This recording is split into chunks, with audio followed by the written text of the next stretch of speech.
สวัสดีค่ะกลับมาพบกับแนนในรายการ Food Travel พารวยทำง่ายขายดีไม่มีเอาค่ะวันนี้แนนมีเมนูอาหารเกาหลีมาฝากกันค่ะนั่นก็คือเมนูต็อกโบกิชีสไข่ออนเซ็นนะคะสำหรับเมนูนี้นะคะเราอาจจะเคยเห็นในซีรีส์เกาหลีใช่ไหมว่าจะเป็น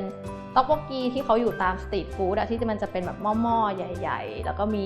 ต็อกโบกีอยู่ในนั้นแต่วันนี้เราจะเพิ่มมูลค่าด้วยการใส่ชีสแล้วก็ไข่ออนเซ็นเข้าไปค่ะถ้าใครสนใจอยากลองเมนูนี้เดี๋ยวเราไปดูวัตถุดิบแล้วก็ขั้นตอนในการทำกันเลยค่ะเรามาดูวัตถุดิบในการทำต็อกโบกิชีสไข่ออนเซ็นกันนะคะเริ่มด้วยนี่เลยค่ะแป้งต๊อกค่ะหมู3ชั้นสไลด์กิมจิต้นหอมแครอทหอมใหญ่สไลด์น้ำเปล่าชีสไข่ออนเซ็นโคชูจังซอสถั่วเหลืองเกาหลีน้ำส้มสายชูหมักจากข้าวกล้องน้ำมันงาค่ะกระเทียมสับ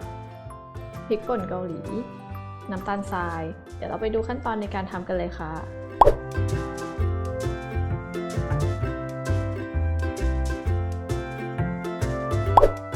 เราจะมาเริ่มเมนูพารวยกันเลยนะคะเมนูต็อกโบกิชีสไข่ออนเซ็นนะคะสำหรับเมนูนี้นะคะเราก็เริ่มโดยการใส่น้ำมันลงไปนะคะตามด้วยกระเทียมสับค่ะ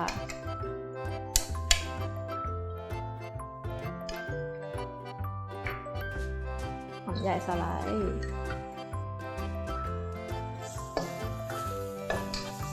ผัดให้กระเทียมหอมนะคะ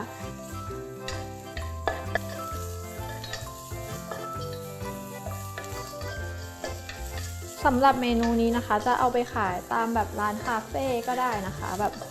ถ้าเราเปิดร้านอาหารเกาหลีเนี่ยได้เลยเมนูนี้แทนที่จะเป็นแบบต็อกโบกิธรรมดาใช่ป่ะเราก็เพิ่มราคาด้วยการใส่ไข่ออนเซ็นใส่ชีสเข้าไป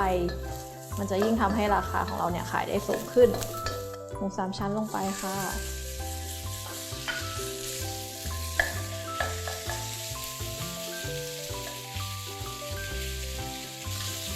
ผัดให้หมูสุกนะคะ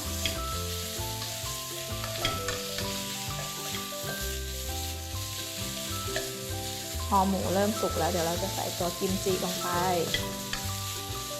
คือจริงๆหรือว่าถ้าหากใครอยากไปขายตามแบบตลาดนัดหรือว่างานอีเวนต์อะไรอย่างเงี้ยเราก็ใช้เป็นกระทะแบบใหญ่ๆเหมือนที่เกาหลีเลยที่แบบมันเป็นสตรีทฟู้ดใช่ป่ะทำแบบกระทะใหญ่ๆไปเลยแล้วแบบตักใส่ถ้วยเพิ่มชีสเพิ่มไข่ออนเซ็นอะไรแบบนี้ก็ได้ค่ะ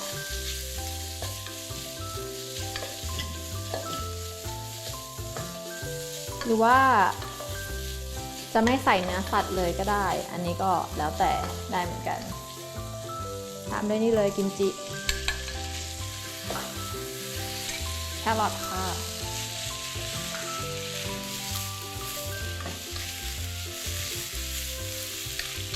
เมื่อผักเริ่มสุกนะคะเราก็จะใส่ตัว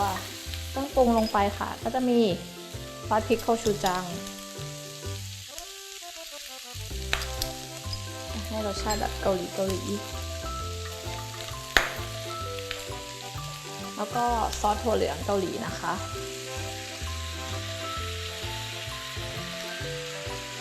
น้ำส้มสายชูหมักจากข้าวกล้องนะคะน้ำตาลทรายพริกป่นค่ะนี่ใส่แค่นิดเดียวก็พอนะคะถ้าหากแบบไม่ได้อยากให้เผ็ดมากให้เด็กยังทานได้คือจริงๆจะได้แค่สีแค่นั้นเองน้ำเปล่าลงไปค่ะ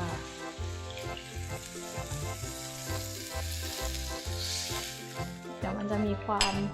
ข้นขึ้นนะคะเคี่ยวให้มันข้นขึ้น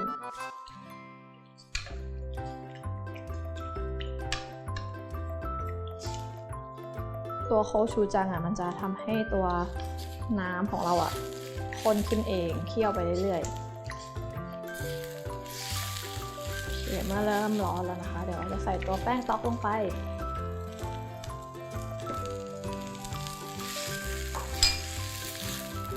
เดี๋ยวแป้งต๊อกของเรามันก็จะนิ่มแล้วก็น้ำมันก็จะข้นขึ้นก็แปลว่าได้ทีแล้วโอเคเดี๋ยวนั้นขอไปเคี่ยวให้น้ำมันข้นขึ้นกว่านี้ก่อนนะคะเดี๋ยวกลับมาดูกัน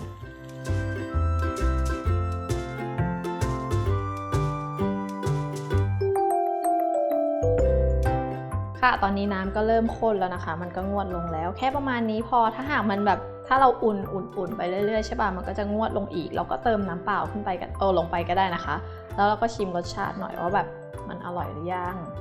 ทีนี้เราก็ใส่ต้นหอมค่ะตามด้วยน้ำมันงาเพิ่มความหอมแค่นี้เองเดี๋ยวเราจัดใส่จานแล้วก็เดี๋ยวไปใส่ชีสกันค่ะเดี๋ยวกลับมาดูกัน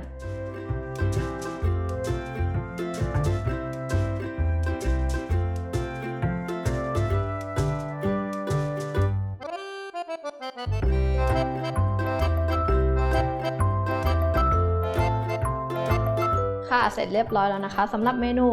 ต็อกโบกิชีสไข่ออนเซ็นนะคะอันนี้เราแค่เทใส่ถ้วยใช่ไหมแล้วเราก็ใส่ชีสลงไปถ้าหากจะแนะนำตอนขายนะคะถ้าหากว่ามีตัวโบทอสหรือว่าเบอร์เนอร์ที่มันจะเป็นกระป๋องแก๊สแล้วก็มีหัวจุดไฟอันนั้นเอามาใช้ได้เลยมันจะทำให้ชีสเราเนี่ยละลายเร็วแล้วก็ยังแบบมันจะมีความแบบได้สีน้ำตาลแล้วก็มีความหอมชีสด้วยถ้าเราไม่มีจริงๆหรือว่าอยู่ที่ร้านเราก็นำเข้าไมโครเวฟหรือว่าเตาอบก็ได้ถ้าไมโครเวฟมันจะได้แค่ชีสละลายนะคะแต่ว่าถ้าเตาอบอบไฟหน้าให้มันแบบมีความไม่ไหม้หน่อยมันจะมีความหอมมากกว่านั้นโอเคเดี๋ยวแนนขอเอาไปเข้าไมโครเวฟก่อนละกันค่ะเดี๋ยวกลับมาดูกันค่ะเสร็จเรียบร้อยแล้วนะคะอันนี้แนนเอาเข้าไมโครเวฟนะก็จะเห็นว่าหน้ามันจะไม่มีความแบบเป็นแบบไม่ไหม้ถ้าเราเข้าเตาอบแบบกระแตงอย่างเงี้ยจะได้ความแบบหน้าไม่ไหม้แล้วก็ยังมีกลิ่นหอมของชีสด้วยนะคะก็อย่างที่บอกหรือว่าจะใช้เป็นตัวทอสเบิร์นเอาก็ได้อันนี้มันจะเพิ่มมูลค่าให้เราแล้วก็วางด้วยไข่ออนเซ็นค่ะสำหรับตัววิธีทำไข่ออนเซ็นนะคะที่เว็บไซต์ของเราก็เคยมีทำไปแล้วนะคะสามารถย้อนกลับไปดูได้ค่ะถ้าใครอยากลองทำเมนูนี้นะคะเอาไปขายนะคะก็ลองเข้าไปดูได้ค่ะที่เว็บไซต์ของเราที่ foodtravel.tv นะคะจะมีเมนูพารวยมากมายเลยทำง่ายขายดีไม่มีเอาค่ะสำหรับวันนี้แนนไปก่อนนะคะสวัสดีค่ะ